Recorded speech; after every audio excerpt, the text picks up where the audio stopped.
Podcast Rural.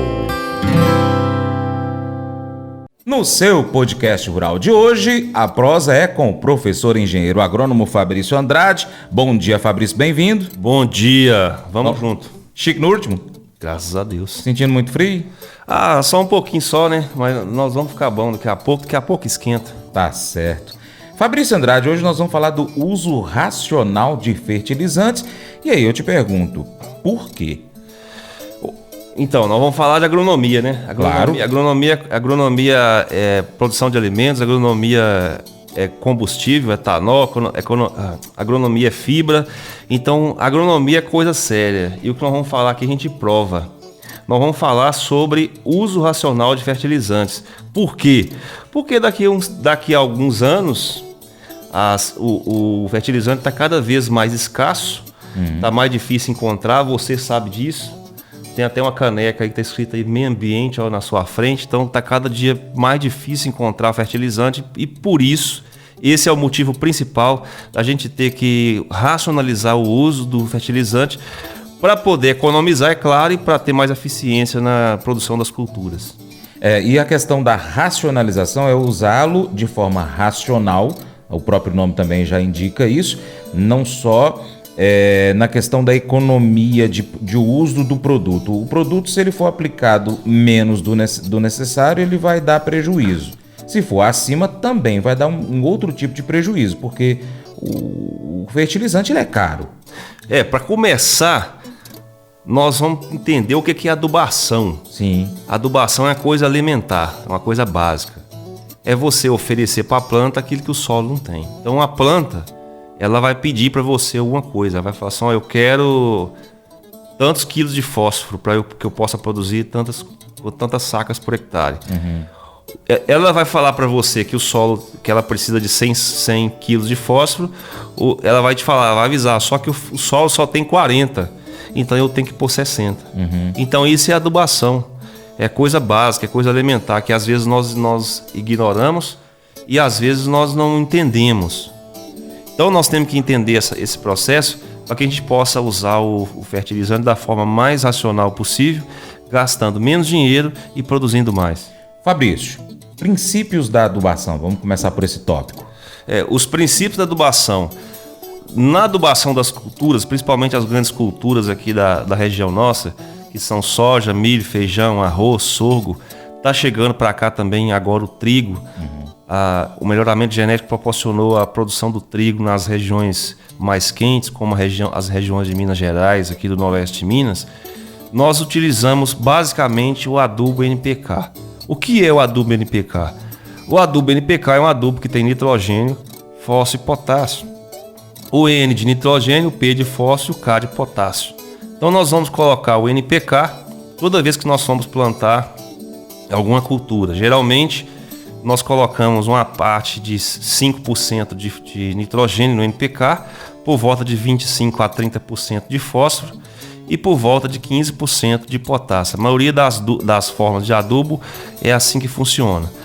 Com o advento do MAP, o MAP granulado, os produtores têm utilizado o MAP em substituição desse NPK.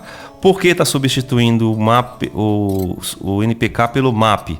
Porque o MAP é mais concentrado em fósforo, o MAP tem por volta de 60% de fósforo, então aonde você colocaria 200 quilos, 400 quilos do adubo NPK, você vai colocar apenas 200 quilos do MAP, que dessa forma você vai estar atingindo a mesma quantidade de fósforo do adubo NPK. Então você usa metade da dose do adubo em MAP. É menos frete, é menos dinheiro gasto com transporte, óleo diesel, ainda mais nessa situação que nós estamos do dólar subindo e cada vez mais caro o frete. Uhum. Outra coisa que proporcionou o uso do MAP é que, com os estudos recentes, nós descobrimos através da pesquisa que o cloreto de potássio, ou o potássio, melhor dizendo, se transloca no solo por fluxo de massa, não sendo mais antigamente pesquisado como difusão. O potássio antigamente ele era considerado como um nutriente que caminhava a curta distância, isto é, caminhava por difusão. Hoje não. Hoje nós sabemos que o potássio caminha por fluxo de massa. Se o potássio caminha por fluxo de massa, nós vamos jogar o potássio em cobertura em área total, igual a gente joga o nitrogênio, e não mais em adubação de base, porque aí nós vamos ter lixiviação e vamos ter também, como o cloreto de potássio tem um alto índice salino, isto é, ele queima as culturas, caso as culturas encostem raiz muito fina e caso ele caia na folha, nós vamos evitar essa queimação de raiz e de folha, jogando o potássio em área total, depois quando a planta já tem boca para comer o potássio. Então os princípios de adubação é esse, é utilizar o NPK na adubação de base, na adubação na hora que a adubação de base é a hora que você vai plantar, junto com a semente você coloca o adubo mais embaixo, e agora com o advento do MAP, utilizando o MAP em substituição do adubo NPK. Lembrando que caso você fosse utilizar o MAP, tem que fazer obrigatoriamente a adubação de cobertura com ureia e com cloreto depois. Entendi. Professor, mas o caboquinho só vai saber fazer isso aí primeiro se ele tiver feito uma análise de solo e um agrônomo interpretar. Senão não adianta nada. Ele vai quebrar a cabeça, pode até estar fazendo coisa que não precisa. O que é análise de solo, para quem não entendeu ainda? A análise de solo é um laudo que você recebe do laboratório. Vamos falar certo, vamos falar errado, pelo amor de Deus. Isso aqui já é o 5º ou 6º programa que a gente vem aqui falar no programa do Francis sobre adubação, e vamos falando pela 6ª vez, para você gravar de uma vez. A amostra de solo é aquele punhadinho de terra que você pega. Você vai lá no campo, pega aquele punhadinho de terra que você pegou na mão. Não é análise de solo, é a amostra. É a amostragem, é uma representação da sua terra. Você vai pegar aquilo ali e vai levar aonde? Vai levar no laboratório, Deus. Aí o laboratório vai pegar aquele punhadinho de terra e vai analisar. Ele vai, através dessa análise que ele vai fazer no laboratório, para ver o que tem na terra, o que não tem, ele vai fazer um laudo de análise de solo. Esse laudo vem constando tudo que a terra tem e tudo que a terra não tem. Em outras palavras, isso aí é o exame de sangue da terra. Sem isso, não tem como você saber o que a terra tem, porque a planta não tem boca, né? Aliás, a planta tem até boca, raiz, uma boca que só bebe e não come, mas ela não sabe falar. Se ela soubesse falar, não precisava de análise de solo, né? Ela falava, ó, não tá faltando isso aqui. Então, como ela não consegue falar, você vai descobrir o que tem, o que não tem, através da análise de solo, que é dinheiro de comprar rapadura. É R$100 e poucos. Então não vem falar esse negócio que é caro. Não é caro, não.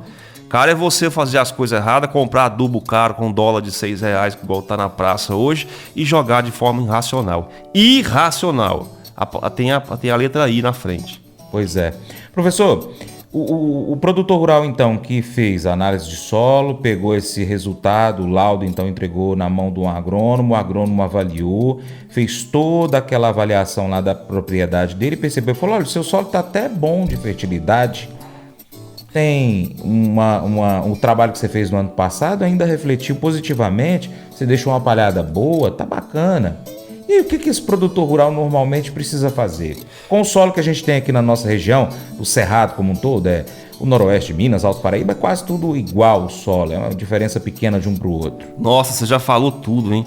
Porque aqui no Cerrado é muito difícil você encontrar uma situação em que você vai pegar uma análise de solo e ver acima de 200 miligramas por decímetro cúbico de fósforo. Numa situação dessa, você não precisa adubar mais. A terra já é um adubo. Você pode pegar a terra e colocar a terra no saco e sair vendendo por aí como adubo. Aqui é difícil você encontrar essa situação. Porém, há regiões aqui em Paracatu, como os pivôs do Entre Ribeiros, os pivôs da Sul Brasil, os pivôs do Mundo Novo. Quero mandar um abraço para toda essa turma que eu falei, Entre Ribeiro, Mundo Novo, Sul Brasil. São heróis, são produtores que fazem a economia de Paracatu. Esse pessoal a gente tinha que homenagear e fazer uma estátua de cada um e colocar aqui na praça pública de Paracatu, porque são produtores que já estão há 30 anos produzindo essas regiões que tinham 0,5 miligramas de decímetro cúbico de fósforo, E hoje nós temos áreas dessas mesmas regiões com 30, 50 miligramas de fósforo por decímetro cúbico, mas que ainda não é suficiente para você falar, eu quero plantar sem adubo. Existem situações em que eles plantam sem adubo. Soja. Por que soja?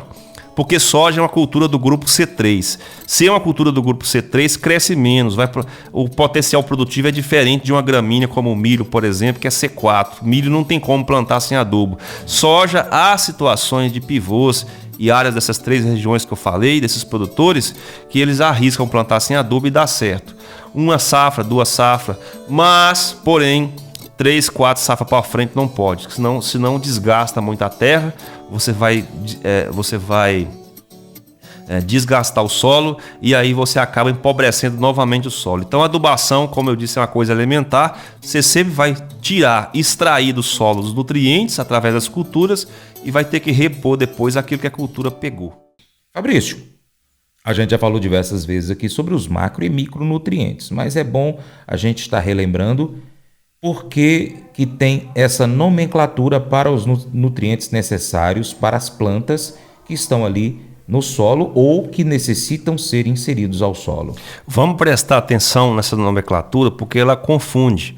Quando a pessoa ouve falar macronutriente, ela entende que é um nutriente grandão.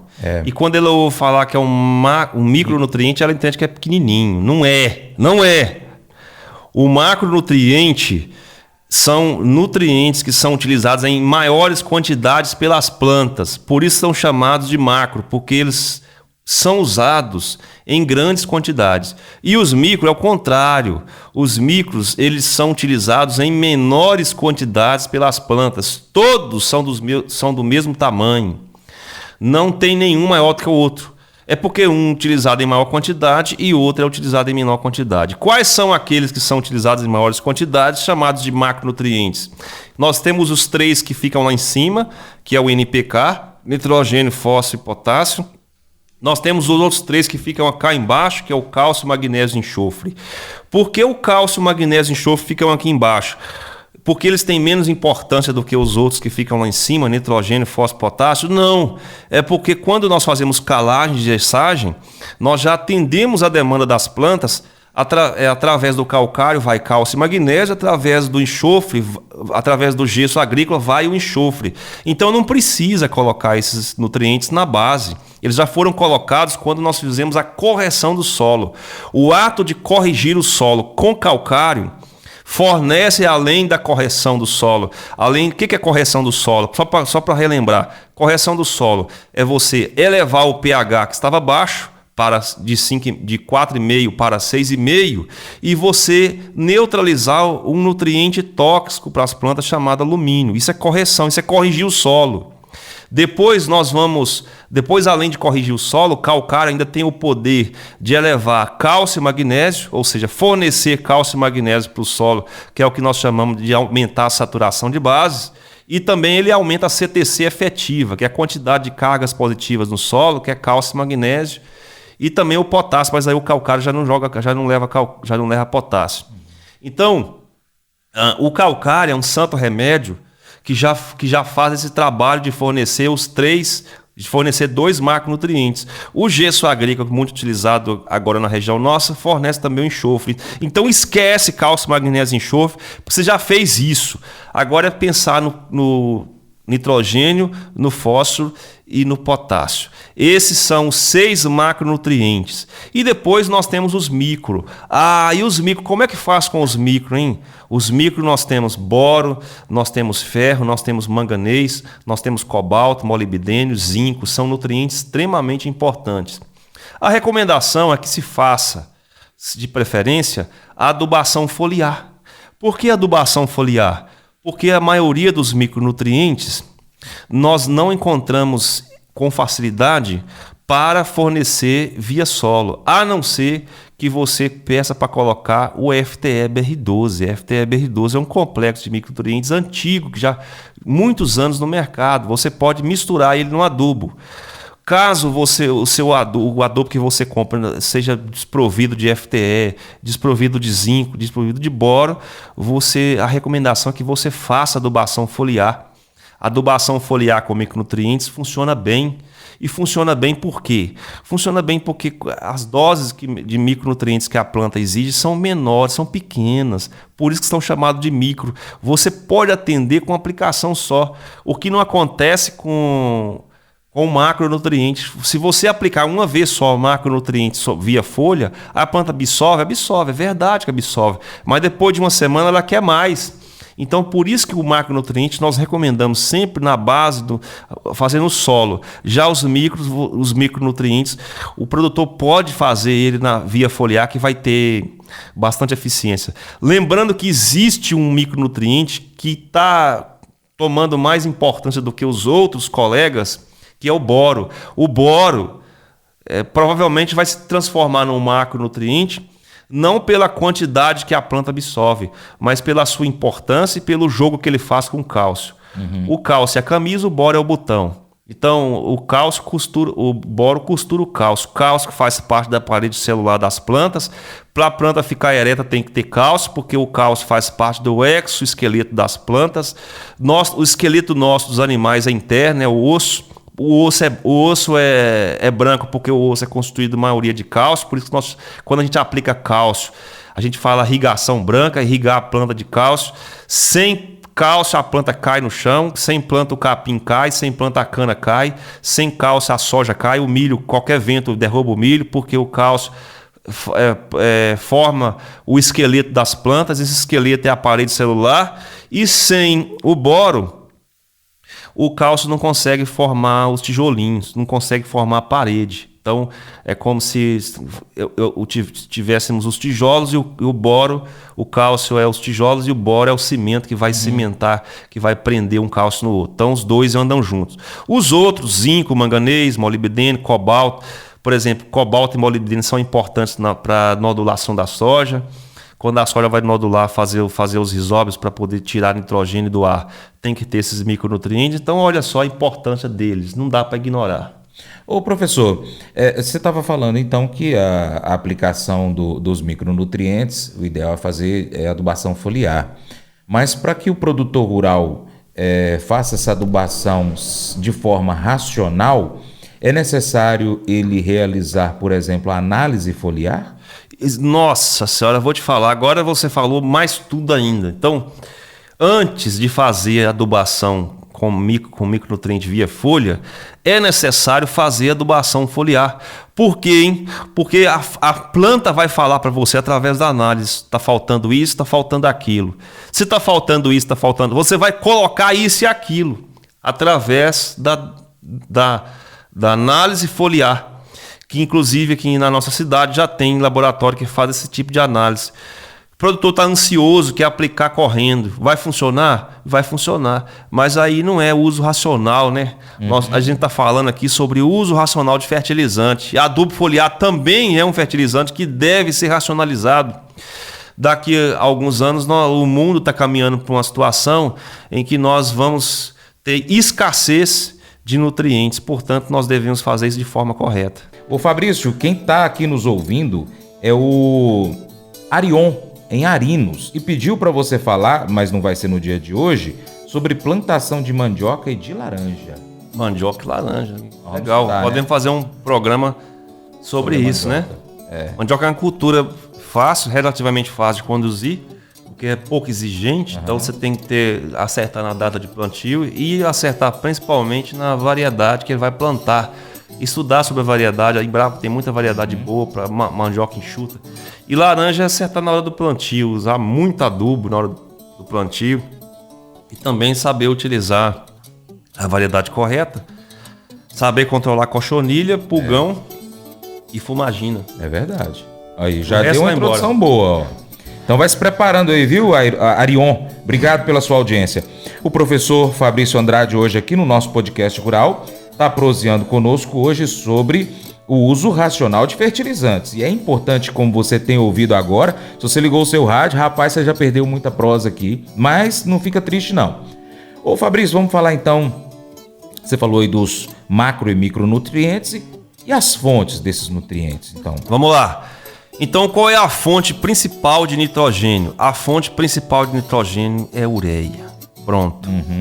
nitrogênio, a gente vai fazer aplicação em cobertura em área total. Professor, essa ureia da agricultura é aquela mesma ureia que a gente usa para o gado bovino? A ureia para o gado é uma ureia mais refinada, chama ureia pecuária. Tá. Então, é a mesma, na verdade, é a mesma ureia, só que o processo físico de refino, de separação de impurezas, ocorre na ureia pecuária, porque não pode ir nada na barriga do animal que não seja ureia. Entendi. No caso da ureia agrícola, às vezes tem alguma impureza aqui, outra ali, tem um pouquinho de potássio no meio, 1%, sei lá, para questão de registro de imposto. Então vamos lá. No caso da fonte principal de nitrogênio, nós temos a ureia. Por que ureia? Porque o processo de fabricação da ureia é menos doloroso para o meio ambiente do que os outros, como por exemplo o nitrato de amônio. O nitrato de amônio e o sulfato de amônio masculino, presta atenção, não é amônia. Então esses processos de fabricação de nitrato e sulfato de amônio são processos mais dolorosos para o meio ambiente, são processos que demandam mais gasto energético, mais gasto calórico, portanto é mais caro. Por isso que quando você vai fazer adubação com nitrato e sulfato, você paga um preço maior para atingir a mesma quantidade de nitrogênio. Sem contar que o nitrato de amônio fabrica explosivo, né? Então tem que ter cuidado com isso, é um adubo explosivo. E o sulfato de amônio é mais caro, porém tem a vantagem de ter enxofre. Então quando você quer fazer um pouquinho de adubação com enxofre, você pode jogar assim o sulfato de amônio. A vantagem do nitrato de amônio e o sulfato é que eles são adubos que não volatilizam. Uma vez que eles caem no solo, eles vão ser quase 100% absorvidos pelas plantas. Já a ureia tem o inconveniente da volatilização. É o adubo mais barato, é a fonte menos dolorosa e a fonte menos poluente ao meio ambiente. O gasto energético na construção da ureia, na obtenção do nitrogênio, é menor. Então, por isso que adubar com ureia é mais barato. Mas então por que o produtor tem medo da ureia? O produtor tem medo da ureia porque não sabe usar. Usar a ureia sempre antes da chuva. A ordem dos fatores altera o produto. Não usar a ureia após chuva, com solo úmido. Se você jogar a ureia com solo úmido e depois vier um sol, vai perder. Ah, mas eu ouvi falar porque meu avô fazia assim. Não é para fazer assim. É para fazer do jeito que eu estou falando. A ureia joga a ureia antes da chuva porque a chuva vai cair em cima da ureia, vai entranhar a ureia no solo, o solo vai absorver aquela água misturada com ureia e lá embaixo, debaixo da terra, a urease, que é a enzima que vai quebrar a ureia e vai tirar o nitrogênio da ureia para fornecer para a planta, vai começar a agir.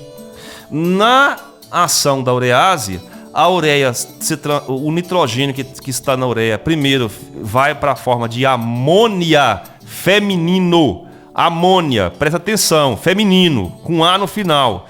Depois, as bactérias agindo nessa amônia transformam em amônio masculino.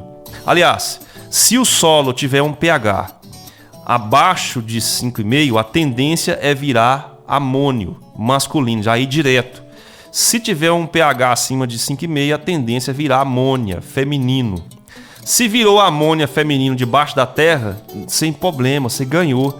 A amônia vai se transformar em nitrito. As bactérias vão pegar o nitrito, vão começar a digerir o nitrito e vai transformar o nitrito em nitrato. Então, para que a planta absorva o nitrogênio que está na ureia, há que passar por 3 transformações de ureia para amônia feminino, de amônia para nitrito, de nitrito para nitrato. Aí a planta come o nitrato. Então, a amônia, perdão. A amônia é abóbora, a planta não gosta. O nitrito é um colchão mole, a planta já gosta um pouquinho. E o nitrato é a picanha. Então a planta gosta de comer o quê? Picanha. Gosta de comer o nitrato. Se a ureia ficar por cima do solo, sem entranhar, o solo está úmido. Joguei a ureia por cima do solo com o solo úmido. Aí o que aconteceu? Aí Deus foi e falou assim, agora eu vou abrir um sol aqui, porque tá todo mundo com frio. Pronto, choveu demais. Vou abrir um sol para esquentar os passarinhos, esquentar as plantas, as galinhas tudo molhadas, os porcos molhados. Vamos esquentar os bichos, né? Aí Deus vai e começa a esquentar os bichos, ó. Daí a pouco esquenta quem também? A ureia, que tá lá em cima do solo, molhada. Ela vai começar a derreter. Se o solo estiver com pH acima de 5,5, que é o que acontece aqui com os solos já corrigidos, em vez dela virar amônio masculino, ela vira amônia feminino. E amônia feminino vai embora, ó, volatiliza, é gás, vira gás, vai embora. Então, por que vai embora? Porque está em contato com a atmosfera, Cristo. Aí, em contato com o oxigênio, a amônia vira gás e vai embora. Se ela virou gás e foi embora, quem é que vai se transformar depois em amônio, nitrito e nitrato? Ninguém, não tem mais nada lá, já foi embora. Então, a ureia, se ela ficar exposta ao oxigênio, se ela ficar exposta à atmosfera, sem entranhar na terra, ela vai embora. Então, é por isso que nós falamos sempre aqui. Para você priorizar as adubações de cobertura com ureia sempre antes da chuva. Aí eu vou, professor, mas é difícil. Eu sei que é difícil. Eu sei que é difícil você acertar a chuva. Mas tem que aprender a acompanhar a previsão do tempo. Tem que aprender a acompanhar, anotar a chuva. Quem anota chuva na fazenda aí? Eu aposto que quem está ouvindo nesse momento aqui, 20% das pessoas anota chuva, 80% não anota. Então, se você não anota chuva na propriedade rural, você não sabe quando que vai cair. Você não sabe acompanhar, você não sabe como funciona o tempo aí na sua propriedade. Acompanhar a previsão do tempo através de sites de climatologia, de climatologistas sérios, que vai falar para você. Você vai usar a ureia protegida, sempre usar a ureia protegida, que é aquela ureia colorida. Aquele colorido rosa, azul, vermelho, amarelo é o tal do NBPT. O NBPT faz o quê? O NBPT inibe a ação da urease, que é aquela enzima que quebra a ureia em pequenas partes para virar amônio, nitrito e nitrato. Ela segura a ureia na terra durante 5 dias.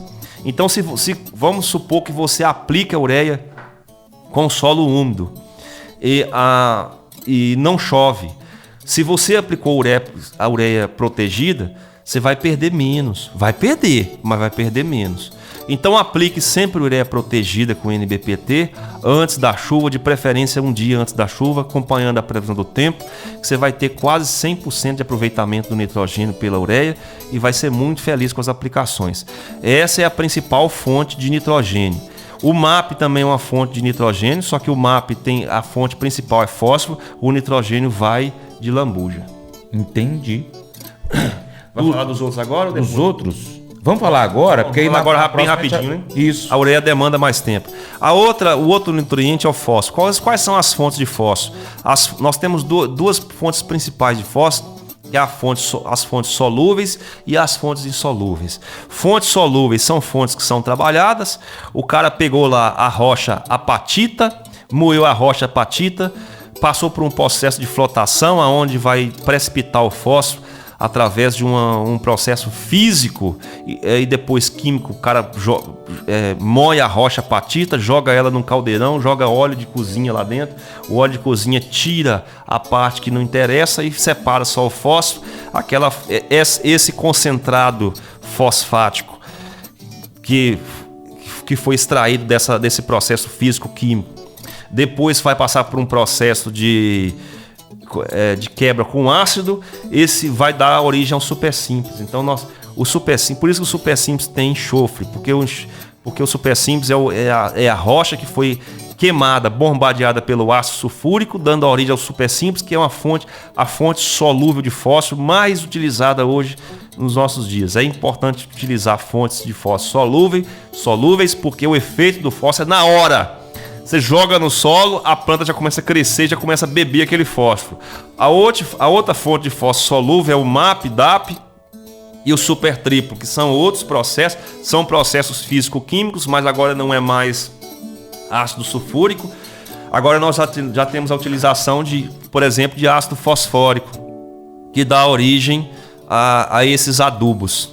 Então, já o MAP, A fonte que é utilizada para a produção do MAP já são fontes que têm nitrogênio, são fontes nitrogenadas, por isso que o MAP também já são fontes ácidas, e esses ácidos têm nitrogênio, por isso que o MAP é um adubo ácido, e um adubo que tem fósforo solúvel, e um adubo que tem nitrogênio. Inclusive, quando você faz a aplicação de calcário via lanço e sem incorporação, no caso do plantio direto, é importante utilizar o MAP, porque o MAP é ácido. O ácido, quando encontra com o calcário, ferve o calcário e faz o calcário descer.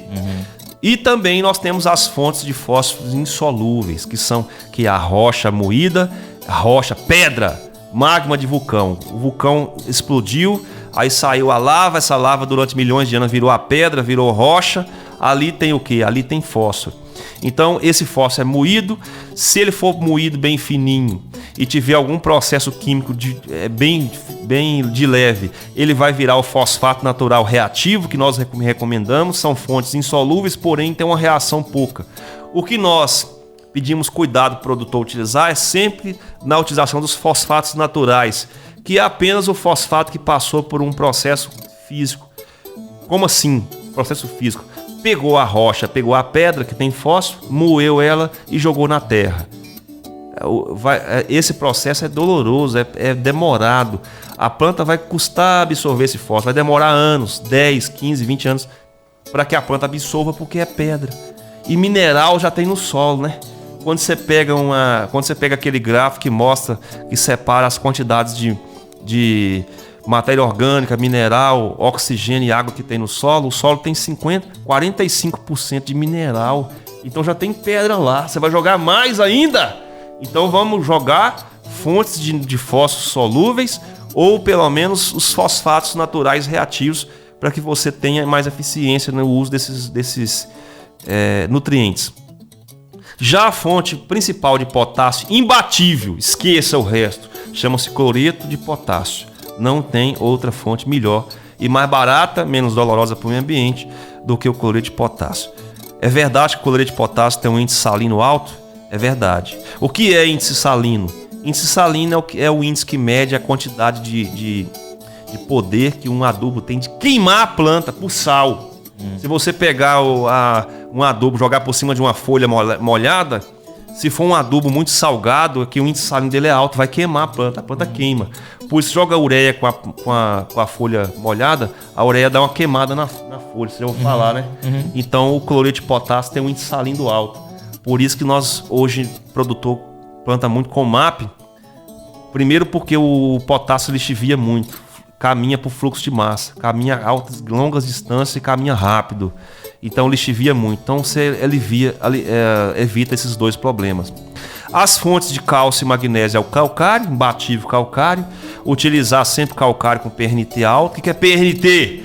PRNT é a fineza do calcário. Quanto mais alto for o PRNT, significa que o calcário é mais fino. Então ele vai solubilizar mais fácil. Lembrando que o calcário é uma fonte de cálcio e magnésio insolúvel, ele não se solubiliza. Você tem que incorporar ele no solo para que essa solubilização aconteça com mais facilidade, já que é difícil. Ele solubiliza, mas é difícil de solubilizar. Então a gente fala insolúvel, para o produtor entender que o calcário é pedra moída. E a fonte de fósforo, de enxofre mais utilizada hoje é o gesso agrícola. O gesso agrícola é uma fonte solúvel, é uma fonte de fósforo, é uma fonte de gesso, solúvel, que você vai jogar e logo a planta já vai estar absorvendo o enxofre que está dentro do gesso. E existe também as fontes de gesso, as fontes de enxofre elementar, que são fontes um pouco mais demoradas. Nós recomendamos sempre o gesso agrícola como fonte de enxofre. Basicamente, essas são as fontes dos nutrientes que o produtor já conhece. Às vezes só não sabe fazer esse jogo, não sabe como cada um funciona, e é importante esse conhecimento para que esse uso seja cada vez mais racional e mais eficiente. Professor, a matéria orgânica é vida no solo. E o solo, para ter vida, precisa de matéria orgânica. Não tem uma conta diferente disso. Essa é a conta que tem que ser feita. A agronomia é uma química, né? Então, o que a agronomia fala para nós? A agronomia fala o seguinte: o solo é um complexo de troca de cargas. Então, o solo tem cargas negativas e cargas positivas. Os nutrientes, quando caem no solo, eles caem com carga. Eles caem na forma iônica. O que é a forma iônica? É a forma que tem carga. Se tiver carga positiva é cátion, se tiver carga negativa é um ânion. Então, quando nós colocamos matéria orgânica no solo, nós aumentamos a CTC potencial. O que é a CTC potencial? A CTC é onde tem muita carga negativa no solo. Essas cargas negativas vão fazer o que aí no solo? Qual é a função delas? A função delas é ficar lá, esperando os cátions cair lá. Quando os cátions caem no solo, que o solo tem muita carga negativa, o solo tem braço. E esses braços do solo vai segurar as cargas positivas, que são cálcio, magnésio, enxofre e outros mais. Esses braços vão segurar essas cargas positivas, dando origem à CTC do solo, aumentando a capacidade que o solo tem de trocar essas cargas com a solução, com a água que está correndo, com o rio, com o fluxo que está correndo entre o solo e as raízes da planta. Em outras palavras, quanto mais carga negativa tiver no solo, maior vai ser a capacidade que o solo tem de armazenar nutrientes e entregar eles depois para a planta. Por que tem que acontecer isso, hein? Porque a planta não consegue comer o adubo todo de uma vez. Tem que ter um comedouro para a planta. Se você pegar o adubo e jogar lá, sem carga negativa, isto é, sem matéria orgânica, é como você pegar um saco de ração, chegar dentro de um galinheiro e jogar o saco de ração todo dentro do galinheiro. Daí a pouco as galinhas vão ciscar aquela ração e no outro dia não tem mais nada. O que você faz? Você arruma os comedouros e coloca lá a ração nos comedouros, enche os comedouros, fica lá 30 dias, 40 dias, até as galinhas conseguirem acabar com aquela ração que está armazenada, guardada, protegida dentro do comedouro, limpinha, ó, para a galinha comer. Então, quando nós colocamos matéria orgânica no solo, a matéria orgânica faz o quê? A matéria orgânica segura o nutriente, fala: planta, eu sei que você não consegue comer esses aqui tudo de uma vez, porque tem um montão aqui, ó. O fazendeiro foi generoso com você e colocou um monte de adubo aqui. Como eu sei que você vai crescer devagar, principalmente se você for uma soja, você vai crescer bem devagarzinho. Se for o milho, vai crescer rapidão, né? Porque milho é planta C4, cresce rápido. Então, como você vai crescer bem devagar, você vai demorar 4 meses para você completar o seu ciclo de vida. O que eu vou fazer durante esses 4 meses, planta? Eu, matéria orgânica, vou segurar esses nutrientes, vou guardar para você aqui no meu armário. Eu tenho um armário, eu tenho uma geladeira bem grandona aqui. O que é carne eu vou guardar na geladeira. O que for cereal, arroz, feijão, eu vou guardar no armário. Essa geladeira e esse armário é a CTC. Pronto, a CTC é isso aí, ó.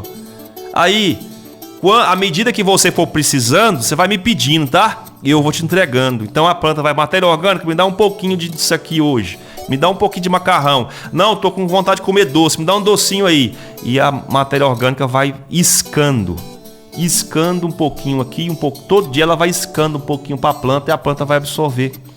E se eu não tiver matéria orgânica no solo? Aí perdeu, né? Porque aí você jogou a ração todinha no chão, as galinhas foram lá e ciscou a ração. Na segunda-feira, na terça, na quarta, acabou. Não tem mais nada. Então, matéria orgânica, a maior técnica que existe no mundo para você aumentar a matéria orgânica do solo não é jogar esterco no solo, nem de galinha, nem de porco, nem de nada. Chama-se plantio direto. Plantio direto é a maior técnica que você pode utilizar para colocar matéria orgânica no solo. Mas meu avô colocava esterco. Isso aí funciona realmente, mas para áreas pequenas, para hortaliça, algum pomar que você tenha. Para grandes extensões de terra, plantio direto e plantio direto. Fabrício Andrade, você consegue falar em 1 minuto aí o manejo da adubação? Em 1 minuto? Resumidamente aí. Em 1 minuto. Fazer o NPK sempre na base, de preferência substituir o NPK pelo MAP, fazer as adubações de ureia sempre antes da chuva, fazer o potássio em cobertura e área total, porque o potássio lixivia. Esse é o manejo da adubação correto. Muito bom. Fabrício, obrigado mais uma vez por você participar aqui conosco hoje. Deixa seu bom dia para os nossos ouvintes, os nossos amigos internautas também. Quero mandar um abraço para para todos os nossos ouvintes, aqueles que nos ouvem, aqueles que nos assistem também. Mandar um abraço para todos os meus seguidores lá do Instagram, do YouTube, do TikTok, do Kawaii, a todas as pessoas que gentilmente têm nos acompanhado e têm feito o nosso trabalho acontecer. É por causa dessas pessoas que nós nos tornamos grandes vencedores e por ela e a elas todo o nosso respeito, carinho e gratidão. Valeu, garoto. Tamo Semana junto. que vem acho que nós estamos de novo aqui. Eu só não sei se é na terça, né? Não, semana que vem é outro dia. É outro dia. É. Então, pessoal, ó, não é na terça, na semana que vem, mas nós vamos falar o dia pra vocês aí, tá bom? Bacana. Tamo junto. Pois é, pessoal, quero agradecer demais a sua atenção e convidar você a acompanhar o Paracatu Rural em diversas plataformas online. Ó, você pode acompanhar pelo YouTube, vai lá, inscreva-se no canal Paracatu Rural, marque o sininho para receber as notificações. Pode também acessar o site paracaturural.com e cadastrar o seu e-mail. Nós também estamos em plataformas de áudio, Spotify, Deezer, TuneIn, iTunes, SoundCloud, Google Podcast, na Alexa. Pesquisa na sua favorita por Paracatu Rural. Você ainda encontra a gente no Instagram, no Facebook, no Telegram, também no Twitter, X e ainda no canal do WhatsApp. Você já viu? Vai lá então, canal do WhatsApp ali perto do status. Aí é só pesquisar Paracatu Rural. E se também quiser, pode acompanhar a gente ao vivo pelo rádio. É só pesquisar Rádio Boa Vista FM 96,5 MHz ou Rádio Diamante FM 100,3 MHz no aplicativo Rádiosnet.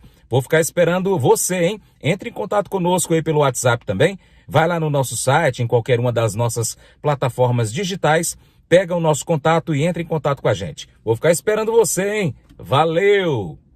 Todos nós temos aquele amigo que fala muito, mas nunca nos apoia de verdade. Provavelmente também a gente já foi assim algum dia, né, com algum amigo nosso. Dizemos que vamos fazer algo muito legal ou impressionante, mas no final das contas não podemos realmente cumpri-lo. Uma das coisas incríveis sobre Deus é que Ele não apenas fala muito, mas sempre nos apoia. Deus fala sobre o seu amor por nós, sobre o fato de que Ele nos ama mais que podemos imaginar. Ele provou que isso é verdade ao enviar Jesus Cristo para morrer por nós. Jesus sempre fez o que disse que faria, provando que podemos confiar em suas palavras e em suas ações para conosco. Hoje, gaste alguns minutos aí para agradecer a Deus. Agradeça a Deus tanto por dizer quanto por provar que te ama. Esse devocional faz parte do plano de estudos Vida Após a Morte, do aplicativo biblia.com. Muito obrigado pela sua atenção, Deus te abençoe. Até o próximo encontro. Tchau, tchau.